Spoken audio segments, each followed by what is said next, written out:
I want to talk about some other low-key things, and that's the position of quarterback, but not quarterback, backup quarterback. I want to give you my top 5 backup quarterbacks, but I want to do it. I say one, you say one. All I'm right. going to start off at number 5. I'm going to say number 5 is Tyler Huntley. My number 5 is Nick Foles. That's fair. So I picked Tyler Huntley mostly because of the scheme fit in Baltimore. Obviously, he's very similar. Like running type of quarterback. I mean, so that fits the Baltimore Ravens system very well. He's not the best thrower, but he can throw the ball well ish. But I mean, I just think with how he fits in that system, it automatically makes him top 5 because if Lamar goes out, he fills in. I mean, the whole team was injured last year, so I can't really fault him for maybe not winning a lot of games, but he did his job at times. So I think he's number 5. And you have Nick Foles? Yeah, Nick Foles, he's a bad starting quarterback. We've seen this in St. Louis. We've seen it in Jacksonville. We've seen it in Chicago. Just not in the Super Bowl. But if you need somebody to come off the bench for a couple games, that happened to be in the playoffs, there's something inside this man that makes him play like an all-pro quarterback. It makes no sense. It makes no sense. The one game against Seattle last year for the Bears, and the Seahawks were still in the playoff race, and he came out and torched them. It's like, there's just something about Nick Foles. He has to be not only one of the best backup quarterbacks in the NFL right now, but probably of all time. But I'll go with my number 4, Tyler Huntley. It's pretty much what you said. We saw it in limited action last year. He very nearly beat the Packers. I think come a year from now, some team looking for a starting quarterback might trade, especially if Lamar misses more time and he starts and plays well again. Somebody is going to give up something for him sometime down the line, even with how we mentioned earlier that quarterbacks are everywhere these days. Yeah. Who's your number 4? I have Tyrod Taylor. We've seen how Tyrod's been his whole career. He's a starter. Oh, wait, gets hurt. Bam, Baker Mayfield. Bam, Justin Herbert. But now and Davis Mills as well. But now he's finally in a spot where he's accepted the role as the full-on backup. And we've seen him in starting action where he's played well for the Bills in the past. I mean, he had times with the Texans last year prior to injury. He actually played really well prior to injury. And the Chargers, I mean, he only played a game, but I think they won that game. Week 1? Yeah, they beat the Bengals on the road. Yeah. I mean, he can win you games sometimes.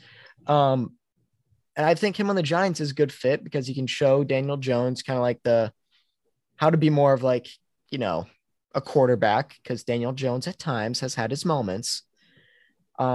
Basically on a skill level, I mean, there might be some better, more skilled backup quarterbacks, but I think his veteran presence and all that really brings him up, in my opinion. I'm not going to say anything because he may be higher up on my list. And number 3, I have, as of right now, he's the backup for this team, Taylor Heineke. He played a whole season as a starter last year. I mean, obviously things didn't go well in Washington, and he clearly wasn't the answer because they traded for Carson Wentz, who might not also be the answer no matter how big of a fan I am of Carson Wentz as a player. But I did not make a video saying Carson Wentz would be the MVP of the year. He threw 15 interceptions. I swear to God, Definitely that didn't happen. That didn't happen. I would have remembered if that happened. Yeah, no, I would have too. There won't be a card at this point in the YouTube video. Actually, I don't think I can do that from another channel, but whatever. Yeah, so Heineke, he's talented. He's mobile. He can run around. He can throw a little bit, but not, we've seen it at times where he had his inaccurate moments, but I think he's definitely a top 3 skilled backup. He can fill in for a couple games where you won't be upset. Probably you might not be happy, but you won't be upset if he has to fill in. I really don't have much to say about him. Honestly, he's really just an overall average quarterback that, hey, maybe he could start for a tanking team. I think he's better than Sam Darnold.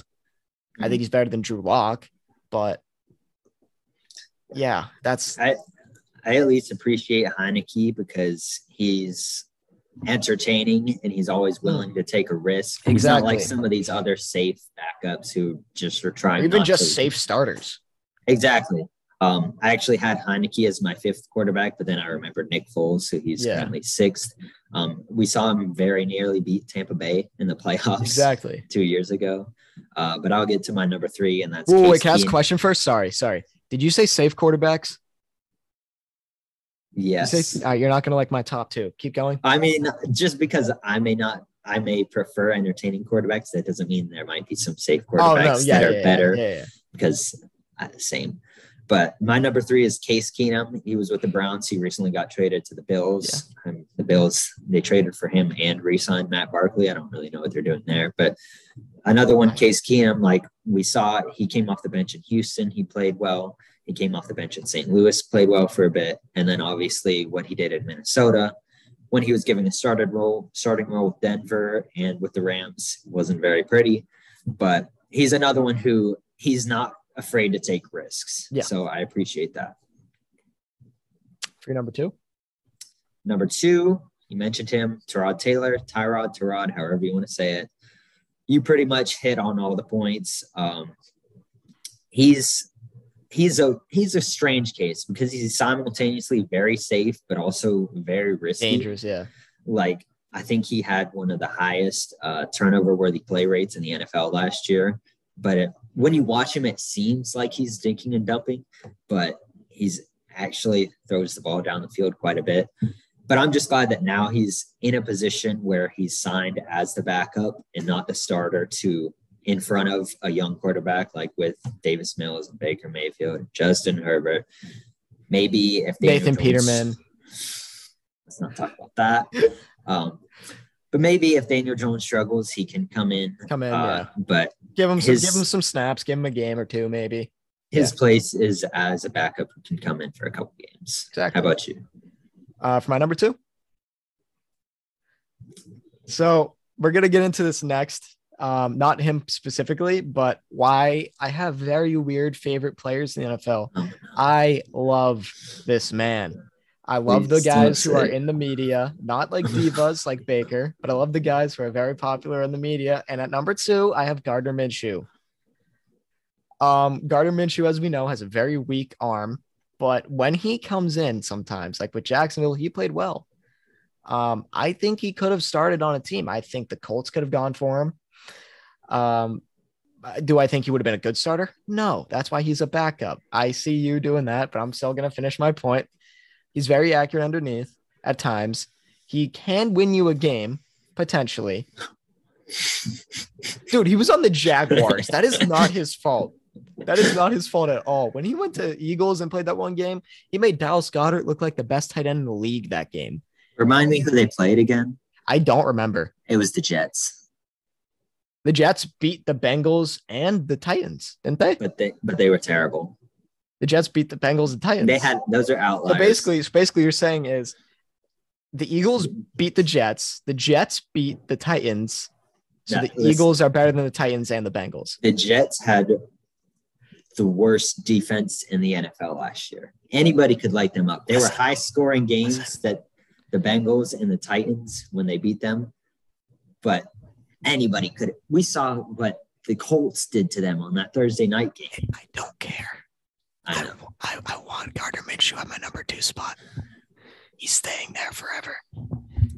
So, I also got to remember, stop moving because the light in the back. Sorry if that blinds anyone watching, but going back to my actual conversation.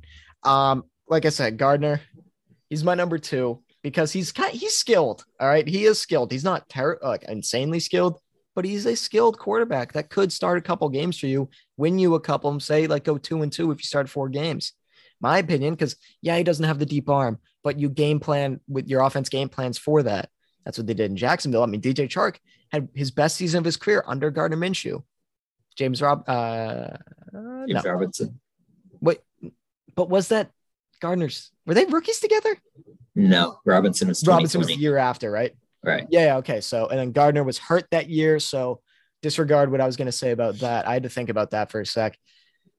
Yeah. I mean, Chark had the best year of his career. Dallas Goedert had the best game of his life, which, you can say, they were playing the Jets still. I mean, he still put up, like 3 touchdowns, 100 and some? Something like that. Yeah. But still, I mean, it's the Jets, but it's hard to do that against any team. Never mind, like, no matter the defense. you know? I mean, but Gardner obviously isn't the best quarterback, nor is he the best starting caliber quarterback, even top 32 probably. Well, I mean, I think he's better than Drew Lock, and I think he's better than the Seahawks and Panthers quarterbacks, Drew Lock and Sam Darnold. But a lot of these guys are. But yeah, for any of the audio listeners out there, I was face palming for a solid 2 minutes of that segment. But it's kind of a running bit with me that I dislike Gardner Minshew on Twitter. But that's mostly. I've actually never seen that. I mean, you haven't talked about it recently? Yeah, he's not something I like to talk about unless he's in the news, which he hasn't been recently. But yeah, it's mostly just due to the hype around him because he's a character, you know. Yeah, I love those outfits and whatnot. But like he's 8th on my list. Like I don't hate him. He's one of the better backups in the league. I don't think he should have ever been considered for a starting role, which a lot of people thought. There were people saying that they should trade the number 1 pick and trade down so they could. All right. Speaking of that, I made a video. It's called the Gardner Minshew story, End of Tank for Trevor. But that was I made that video as a joke just because I love Gardner Minshew and I just wanted to talk about him in a video just for fun. Clickbait.